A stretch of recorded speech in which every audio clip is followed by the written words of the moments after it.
Alright, Assalamualaikum warahmatullahi wabarakatuh. In this video, we are going to cover a new content, a new chapter, which is on organizational change. If we are referring to our course info or course syllabus, this content is referring to content number 8. But if you are looking into the textbook, it is going to refer to chapter 11, organizational control and change. So as we all know that control is the last function uh, in management. So there are four major functions in management that we have covered. The first three, POL.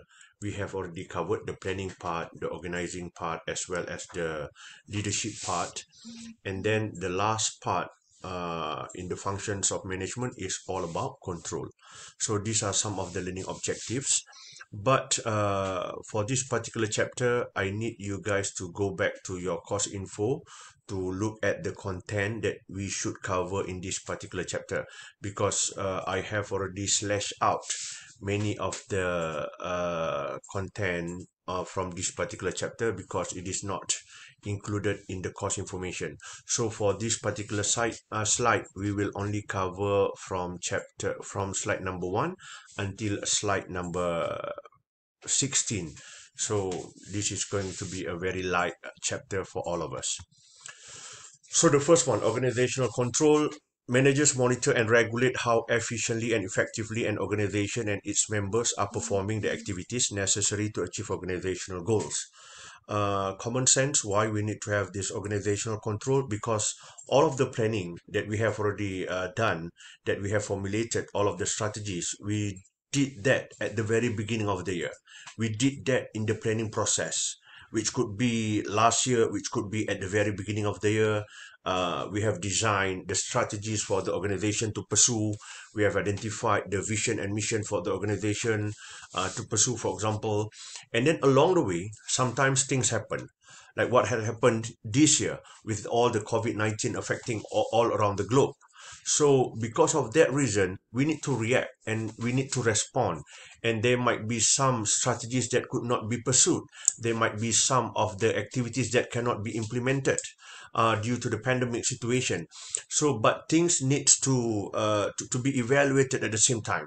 So you need to identify the monitoring part, the organizational control part would help the organization to monitor and to adjust accordingly in terms of what are the things that needs to be changed, and then in terms of the assessment that need to be adjusted so that it would reflect in terms of the overall or actual performance of the team members within our organization.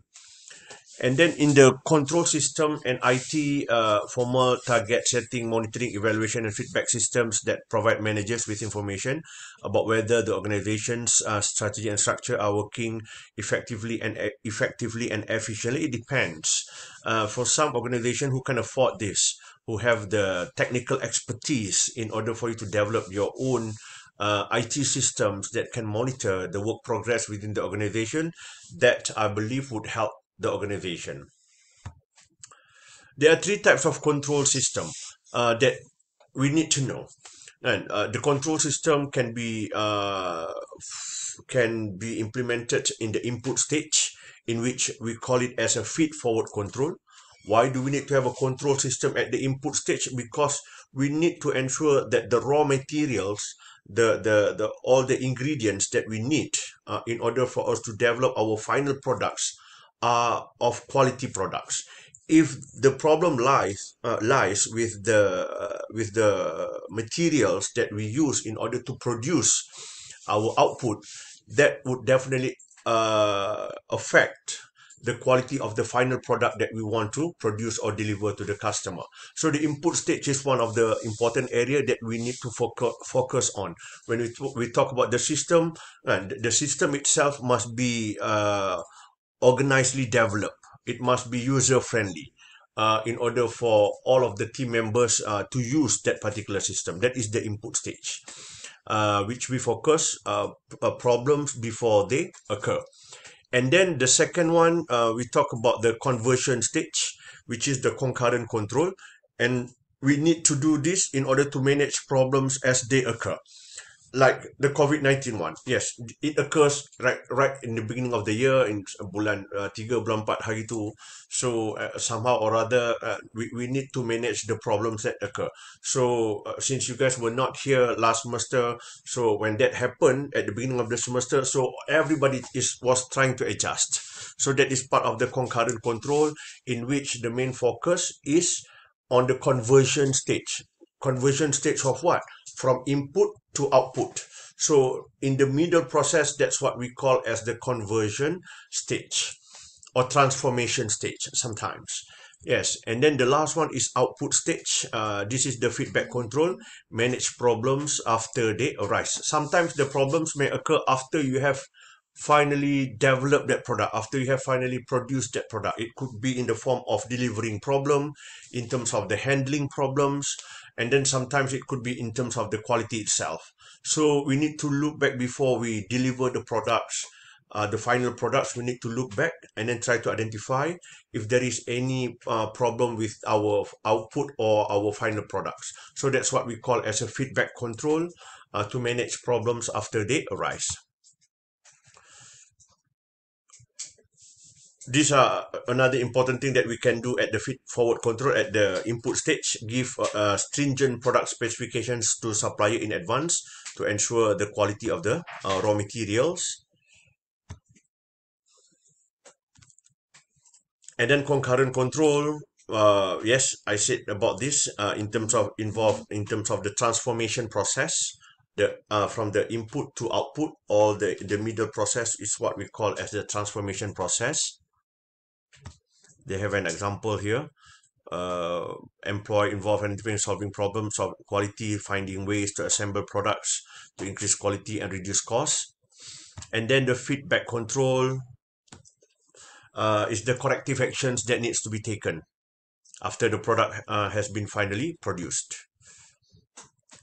So the control process steps, there are several steps. Number one, this is what we call before we want to do the performance appraisal by at the end of the year.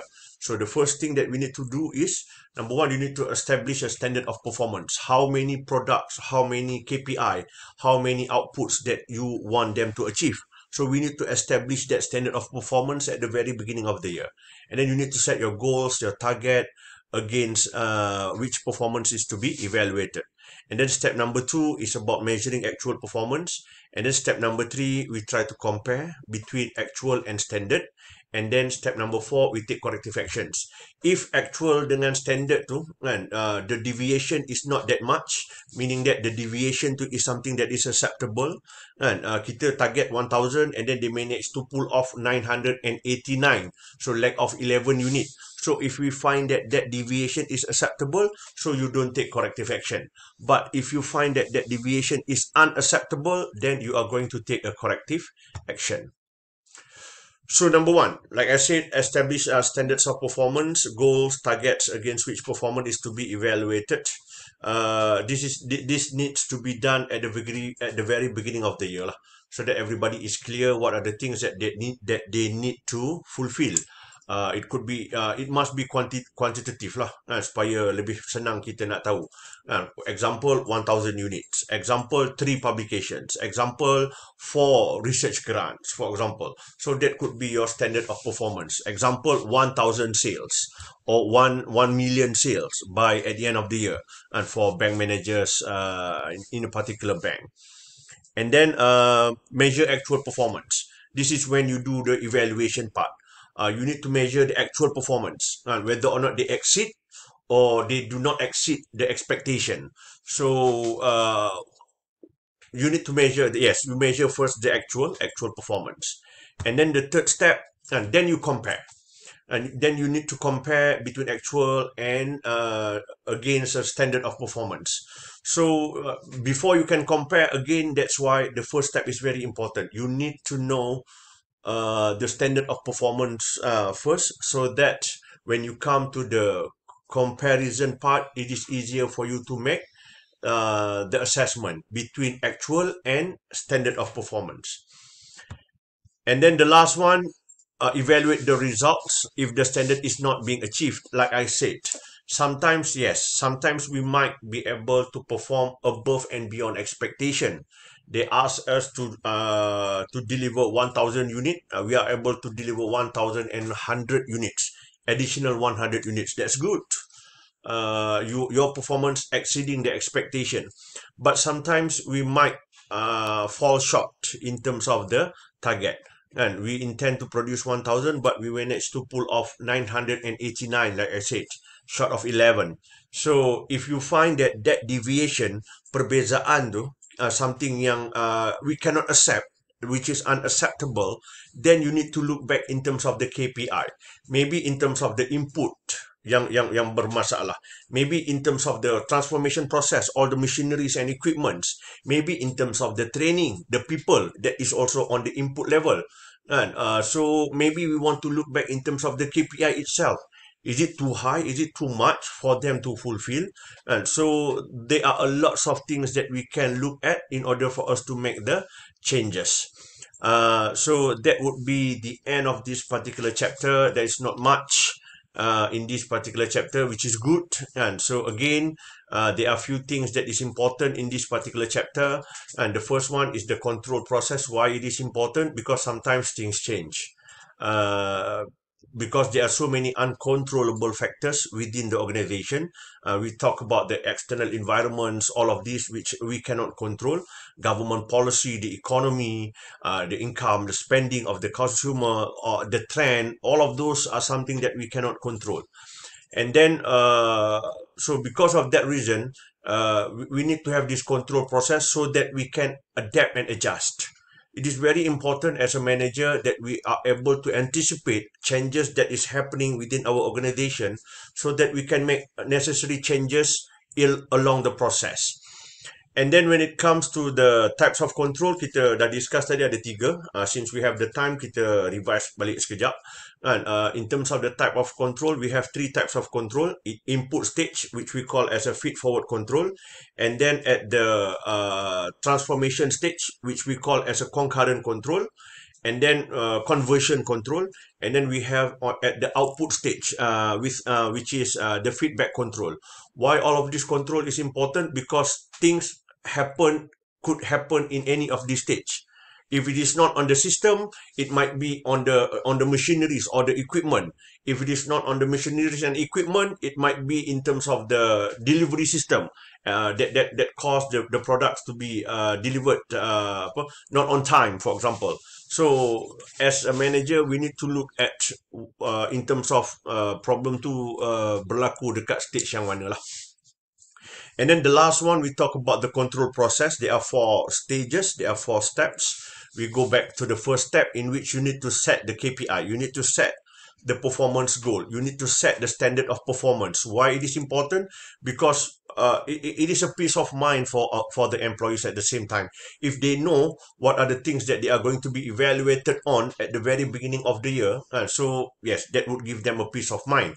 So as a manager, you need to set that KPI first, that standard of performance. And then number 2, you measure actual performance. The measuring of the actual performance could be at the beginning of at the middle of the year or at the end of the year. It depends on your organization.